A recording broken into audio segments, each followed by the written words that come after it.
반갑습니다. 좀 전에 소개받은 롯데 남기혁 팀장입니다. 사실 롯데가 이렇게 대외적으로 어떤 그 친환경 활동에 대해서 그 이야기하거나 발표하는 사례가 사실 많지 않습니다. 그래서 다들 롯데가 도대체 무엇을 하는지 잘 생소한 분들이 되게 많으실 텐데 그동안은 어떤 대외적인 커뮤니케이션 활동이 굉장히 부족한 그 이유라고 생각합니다. 해서 오늘 이 기회가 굉장히 좀 저희한테는 의미 있는 기회라고 생각을 하고요. 해당 자리를 만들어 주신 SK 관계자분하고 10분 산업협회 모든 관계자분께 다시 한번 감사의 말씀 올리도록 하겠습니다. 그럼 발표를 시작하겠습니다. 전체적인 순서는 우선 환경 분석에 대해서 간단히 얘기 드리고요. 네슬레 사례하고 저희 롯데제과 사례 간단하게 설명드리겠습니다. 아까 그 환경부 장관님께서 감사 메시지도 이렇게 말씀해 주셨는데요. 사실 기업 입장에서는 어떤 기업의 어떤 ESG 경영에 대한 방향성을 좀 수립하는 데 있어서 환경부의 어떤 정책 방향이 굉장히 중요합니다. 올해 취임하신 19대 장관께서 취임사 때 말씀하신 부분이 환경부의 어떤 정책 방향에 있어서 어떤 탄소 중립, 그다음에 이제 친환경 정책, 그다음에 포용적 환경 서비스 이런 부분을 말씀을 하셨고요. 올 6월에 있었던 어떤 포럼에서도 지금 가장 이슈가 되고 있는 탄소 중립에 대해서 다시 한번 강조 말씀을 주셨습니다. 여기서 이제 저희한테 굉장히 중요한 거는 이러한 탄소 중립과 연결되는 패키징 정책 방향인데요. 환경부에서도 아까 말씀 들으신 바와 같이 원천 감축에 대한 부분, 그 다음에 재활용 확대에 대한 부분, 그 다음에 탈플라스틱 사회, 바이오매스 기반의 어떤 탈플라스틱 사회 전환 이런 부분이 저희 기업 입장에서는 패키지 정책과 밀접하게 연관되는 부분이라 하겠습니다. 사실 환경부에서 굉장히 많은 어떤 리포트나 이런 부분이 발표가 되는데요. 좀 의미 있는 부분이 작년 말에 발표됐던 생활 폐기물 탈플라스틱 대책 요 리포트라고 생각을 합니다.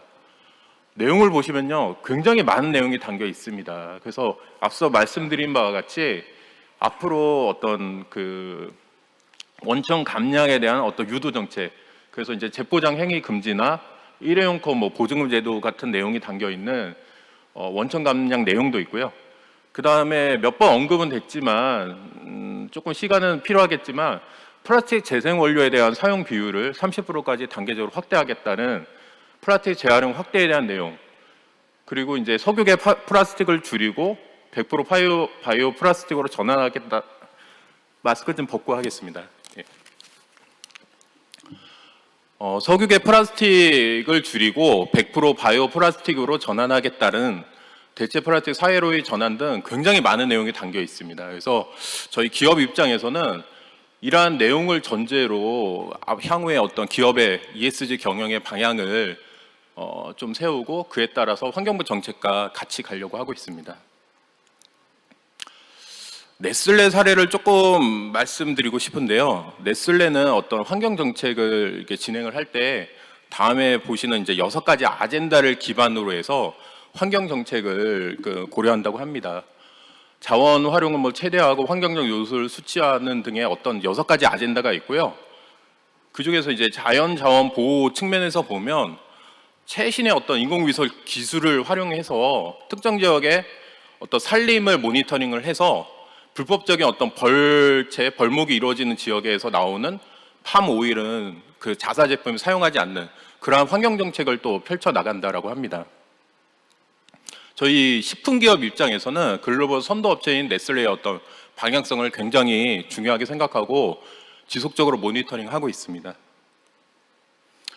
많이 알고 계신 내용인데요. 네슬레는 그 패키징에 대해서 이제 KPI를 설정을 할 때 그 2025년까지 포장재 100%를 재활용하거나 재사용한다라는 KPI가 있고요.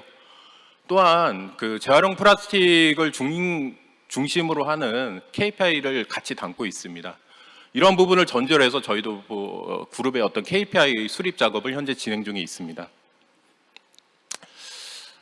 네슬레 같은 경우는 굉장히 이제 자체적으로 고민하고 있는 부분이 그 글로벌 환경단체로부터 끊임없이 공격을 받고 있습니다. 그 이유는 코카콜라나 펩시코와 더불어 전 세계적으로 플라스틱 폐기물 발생량이 가장 많은 탑3에 항상 손꼽히는 업체가 네슬레입니다. 그래서 그런 부분에 대해서 네슬레 어떤 CEO께서는 사실 그런 문제를 외면하지 않고 적극적으로 해결하겠다라는 의지를 최근에도 나타낸 바 있고요.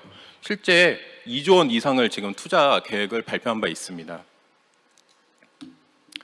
최근에 있었던 어떤 국제 컨퍼런스에서도 네슬레 역시 이제 탄소 중립에 대한 계획을 발표했고요.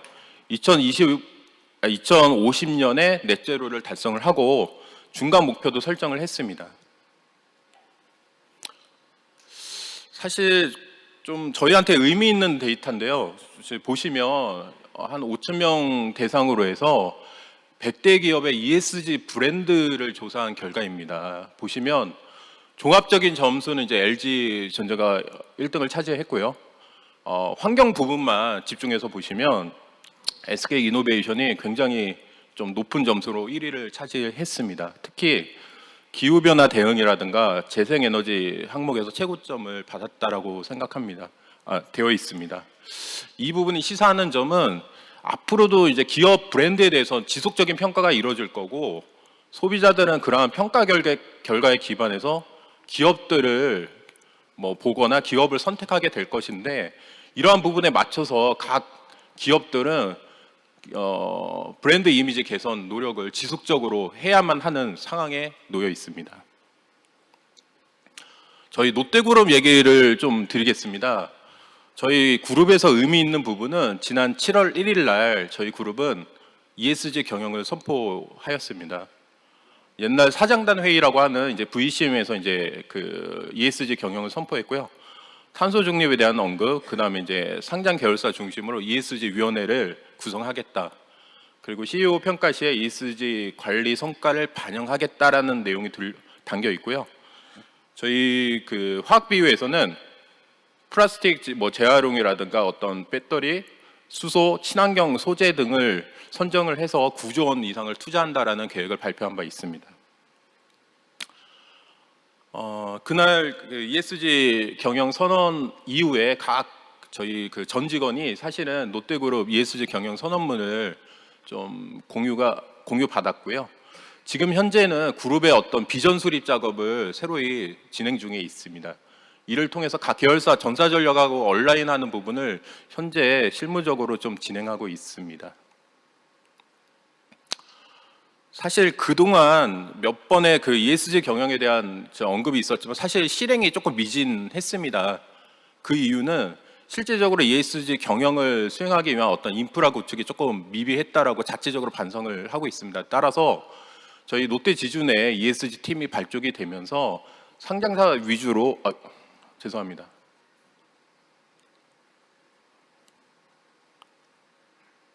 상장사 위주로 ESG 위원회가 9월까지 다 신설이 됐고요. 그다음에 과거서부터 수행했던 ESG 지속 가능 경영에 대한 어떤 기록도 다시 한번 저희가 추려서 그 기록을 작성하는 작업을 하고 있습니다. 또한 지금 새로이 KPI를 좀 수립하고 있습니다. 그래서 지속 가능 경영에 대해서 그 기업의 책임을 조금 강조하고 지속적으로 드라이브 걸기 위한 어떤 KPI 수립 작업을 현재 진행 중에 있습니다. 롯데제과의 친환경 패키징 사례를 좀 더 구체적으로 말씀드리겠습니다. 지난 7월 달에 롯데제과는 그 스위트 ESG 경영이라고 마찬가지로 ESG 경영을 선언하였습니다. 그래서 이 중에서 패키징 부분만 잠깐 말씀드리자면 사용하는 플라스틱을 25% 이상 줄이고 그다음에 화학물질, 케미칼을 한 550톤 이상 저감한다라는 내용이 들어 있고요. 그 다음에 아직은 부족하지만 25년까지 계획 외에도 2030년 그리고 2040년까지 중장기 계획도 같이 발표하였습니다. 재활용성 개선 부분은 사실 많은 업체들이 이미 시행한 부분입니다. 그래서 사실은 수축 라벨이나 스티커에 이런 별도의 어떤 그 인위적인 별도 분리 배출에 대한 어떤 그 인위적인 조치를 하는 부분 외에도 저희는 케이스에 양쪽에 칼선을 넣어가지고 배출할 때 전체적인 부피를 감량할 수 있는 부분도 시행하고 있습니다. 또한 저희는 식품이기 때문에 사실은 안전하고 신뢰받을 수 있는 포장재가 굉장히 중요합니다. 따라서 웨포 내에 있는 내포 같은 경우는 사실 이런 화려한 인쇄 포장이 필요가 없습니다. 해서 몇몇 업체가 먼저 선도적으로 시행했지만 전체적으로 인쇄 면적을 줄이고 케미칼 용제를 줄이는 쪽의 작업을 현재 수행하고 있습니다. 이를 통해서 한 270톤 정도의 케미칼을 저감을 했고요. 보이는 대표 제품들에 대해서 그 녹색 기술 인증도 받아가지고 제품에 온백하였습니다. 또한 저희가 그 플라스틱 감량 때문에 굉장히 고민이 많았는데요. 지속적인 환경 단체의 어떤 요구 사항을 좀 반영해서 현재 그 투자를 30억 이상의 투자를 좀 진행해가지고 여러 번 테스트를 거쳐가지고 현재 보시는 바와 같이 어떤 카스타드라든가 칸초라든가 일부 제품에 대해서 플라스틱 트레이를 전체 다 종이 트레이로 전환을 시켰습니다. 이를 통해서 약 500톤 이상의 감량 효과가 산출이 됩니다. 또 앞서 잠깐 CJ에서 언급을 하셨는데요. 사실 조금 잘못된 부분은 그 롯데제가 사례입니다. 롯데제가 사례고요. 저희가 이제 파트너사하고 협업을 해서 롯데제가 좀 특징적인 부분은 다른 초콜릿 회사 같은 경우는 초콜릿 원료를 직접 수입하는 데 반해서 롯데제가는 카카오 빈을 수입해서 그 카카오 빈을 가공함으로 인해서 직접 그 초콜릿 원료를 만듭니다. 이 과정에서 카카오 부산물이 생기는데 이러한 부산물을 업사이클 해가지고 종이 포장재로 좀 만드는 작업을 수행했습니다. 이를 통해서 카카오로 내용물인 초콜릿을 만들고 부산물로 포장재를 만든다라는 이 스토리텔링을 구성을 했고요. 현재는 한 약 300톤 언더로 좀 종이를 사용하고 있지만 장기적으로 4,000톤 정도의 카카오 판지 사용 계획을 진행하고 있습니다. 재생 원료에 대한 부분도 지금 저희가 일부 제품에 지금 테스트를 거쳐서 도입을 했고 확대 계획을 가지고 있습니다. 그래서 보시는 바와 같이 어떤 껌이나 어떤 캔디 웨포에 대해서 인쇄증에 직접 접촉은 안 되기 때문에 인쇄증에 PCR 원료를 좀 도입을 해서 현재 제품화하고 있고요. 사실 롯데제과보다는 롯데푸드 쪽을 먼저 이제 진행을 하다 보니까 관련 홍보 기사는 미리 롯데푸드로 나왔습니다. 그래서 냉동 HMR 패키징에도 재생 필름을 현재 사용해서 확대해 나가고 있습니다. 아까 산업협회에서 이제 발표하셨는데요. 사실 저희가 대외적인 커뮤니케이션 활동이 조금 많이 미진한 관계로 지금 이런 대외적인 활동을 좀 강화하고자 합니다. 해서 산업협회 중심으로 해서 자원순환 협의체를 구성해서 여러 가지 다양한 활동을 하고 있습니다. 식품 기업의 어떤 자원순환 노력을 홍보하는 부분 외에도 어떤 정책 입안 과정에 있어서 미리 정보를 좀 취득하고 그 다음에 현실적인 정책이 입안될 수 있도록 식품업체 공통의 어떤 의견을 협회를 중심으로 해서 환경부하고 논의하는 여러 가지 작업을 현재 진행하고 있습니다. 구체적인 내용은 생략하도록 하겠습니다. 내일 아마 건설생활환경시험연구원에서 발표를 하실 텐데요. KCL 주관으로 친환경 포장 설계 가이드라인 표준화 연구도 이제 같이 수행을 하고 있습니다. 식품 기업뿐만 아니라 생활용품이라든가 전자 산업의 어떤 업체들이 전부 참여해서 최적화 포장 사례 외에도 이제 열애수라든가 그 물질 재활용 등의 어떤 표준을 좀 수립하는 쪽에 의견을 제시하고 관련 작업을 좀 수행해 나가고 있습니다. 자세한 내용은 아마 내일 발표되리라고 생각하고 있습니다. 최근에 ESG 기업에서 가장 관심을 갖고 있는 ESG 평가 결과가 나왔습니다. 그래서 10월 26일 날 나왔고요. 사실 그 국내에서 가장 많이 인용이 되고 있는 부분은 기업지배구조원의 어떤 평가 결과입니다. 7개 등급이 있는데 A+ 이상 비율이 한 1.8%로 굉장히 A+ 이상을 받게 되면 굉장히 높은 수준이라고 볼 수가 있습니다. 올해는 약간 특징적인 부분이 있는데요. 작년 대비해서 상위 등급으로 이동한 회사가 굉장히 많고 B등급이 그대로 A등급으로 올라갔다라고 거의 보시면 되겠습니다. 여기서 의미 있는 부분은 A+인 그 회사가 14개사가 있습니다. 그 안에는 풀먼이나 SK 이노베이션이 있고요.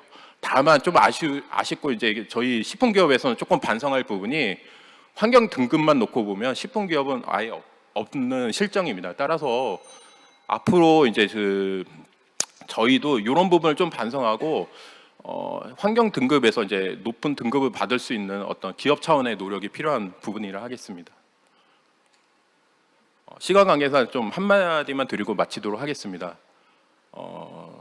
기업의 주요 기업들의 CTO들이 예견한 미래 핵심 기술인데요. 보시는 바와 같이 굉장히 많은 CTO 분들이 미래의 핵심 기술로서 친환경과 관련된 기술을 꼽고 있습니다. 이러한 부분이 이제 의미하는 것은 결과적으로 향후 미래는 이런 기업의 CTO들이 예견한 어떤 미래 모습으로 반드시 진행이 될 것이고, 그게 결국 소비자들이 겪게 될 미래 모습이라고 생각을 합니다. 따라서 얘기하고 말씀드리고 싶은 부분은 지금 현재 환경에 강조되는 ESG 경영의 어떤 그런 모습이 일시적인 트렌드가 아니라 향후에 지속적으로 이어질 중장기적인 장기적인 어떤 테마라고 생각을 하고, 기업 차원에서도 이러한 미래를 준비하는 지속적인 노력을 수행해 나가도록 하겠습니다. 이상입니다.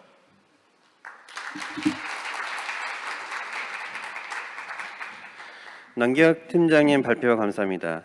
혹시 질문이 있으실까요? 질문이 있으시면 양쪽 마이크로 가주셔서 질문을 해주시면 감사하겠습니다.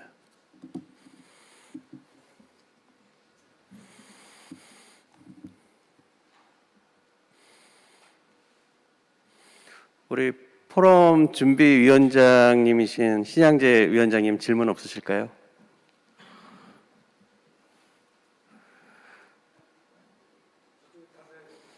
마이크 좀.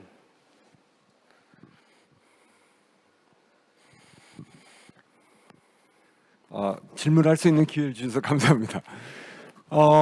먼저 아주 좋은 말씀 많이 듣고요. 또 마지막 페이지에서 ESG 경영 이제 부분 말씀 주시면서 우리 식품 부분이 아직은 이제 환경 경영 분야에서는 조금 부족하다 이렇게 말씀 주셨는데, 이게 왜 그럴까요? 그리고 어떤 방향으로 했을 때 그것들이 좀 더 나아질 수 있을지 그런 얘기를 한번 듣고 싶습니다. 그 식품 산업은 식품 자체로서의 특징이 있습니다. 아까 식품산업협회에서도 말씀하셨지만 저희는 무엇보다도 안전성이 굉장히 중요합니다. 그러다 보니까 지금 여러 가지 각광을 받고 있는 생분해 소재도 차단성이라든가 내용물 보존 측면에서 보면 사용에 반드시 한계가 있습니다. 재생 원료 사용도 마찬가지고요. 그러다 보니까 소재의 어떤 혁신을 이루고 싶어도 그 기본적인 우선순위에서 친환경도 굉장히 중요하지만 안심 포장, 신뢰할 수 있는 포장 측면에서 조금 그 다른 산업하고는 좀 차이가 있다라고 생각을 하고 있습니다.